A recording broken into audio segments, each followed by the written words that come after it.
Today we're going to continue our discussion of parallel and perpendicular lines, and I'm starting with giving you this this particular diagram, and I would like you to do this on your own, and when we come to class we'll go over this together. I would like you to name all pairs of corresponding angles. I would like you to also name all alternate interior angles, all of the alternate exterior angles, and I would also like you to name all of the corresponding angles. Okay, I am going to say that these two lines, I'm going to call them T1 and T2, these are your transversals. Okay, so that will give you a reference point, and I'd like you to do that before we get to class. Oh, and I should not have said corresponding angles again.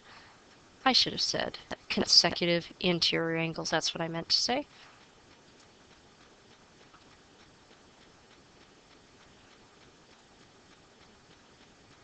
Okay, so you're going to name all the corresponding angles, alternate interior angles, alternate exterior angles, and consecutive interior angles. Now, let's move on to a new theorem.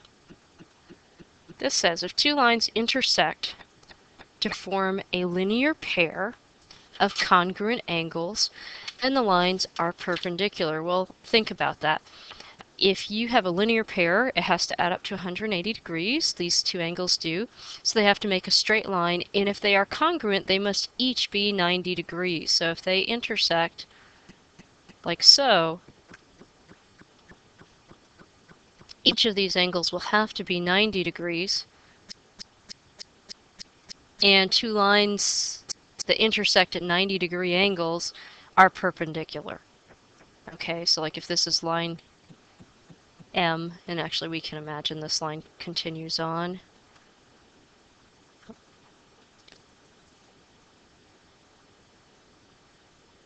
I didn't draw that perfectly, but you get the idea. Say if these are lines M and L, we can say that line M is perpendicular to line L, and this upside down T is the symbol for perpendicular. Moving on to theorem 3.2. If two sides of two adjacent acute angles are perpendicular, then the angles are complementary.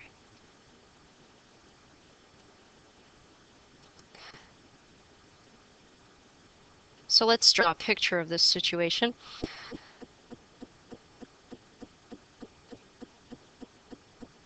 And I'm going to describe this once I get the picture drawn.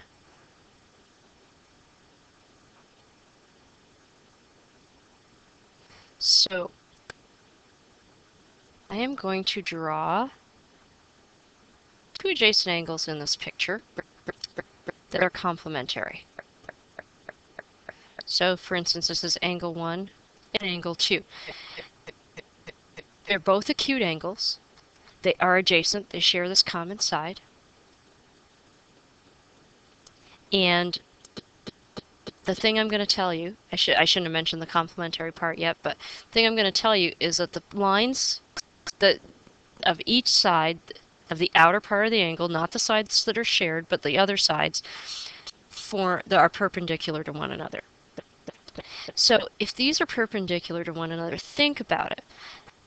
This angle here, let's call it angle 3, and this larger angle here, those are vertical angles. Vertical angles are congruent. So this larger angle that consists of angle 1 and 2 must add up to 90 degrees, since the lines are perpendicular. So if angles 1 and angle 2 add up to 90 degrees, angles 1 and angle 2 are complementary.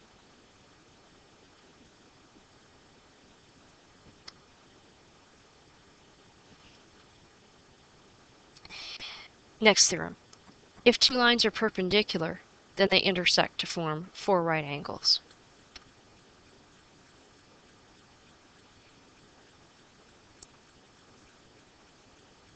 Okay, so I'm going to say that line L is perpendicular to line T, and therefore they intersect to form 4 right angles. So that's just an illustration of that theorem. Now, what we're going to move on to are some applications here. We would like to solve for x in each picture. So we start off with 5x minus 20, which we notice here makes up this 90-degree angle. These lines are perpendicular. So 5x minus 20 must be equal to 90. So we just have an equation to solve. So let's add 20 to each side. And we get 5x equals 110. Divide each side by 5. And we get that x is 22. Next, let's move over here to the right. We're given that line P is perpendicular to line R. We're given these 2 angles. Well, if line P and R are perpendicular, then we know the angles that consist of 2x and 5x minus 50 must be complementary. They must equal 90 degrees when added together.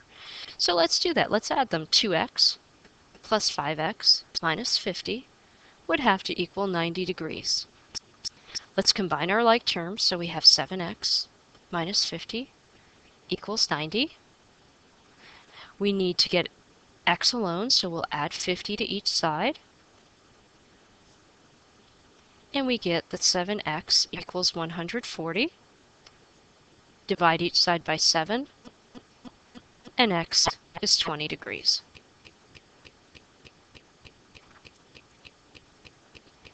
Next, we have a similar situation where we have x and 3x plus 10. We know that this angle here is 90 degrees. Together, these 3 angles do make up this straight line. So x and 3x plus 10 must give us another 90 degrees. So let's add them together.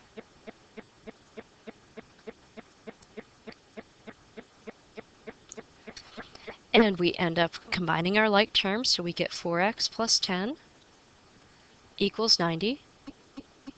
We subtract 10 from each side, so we get 4x equals 80. Divide each side by 4, and we have x is 20 degrees.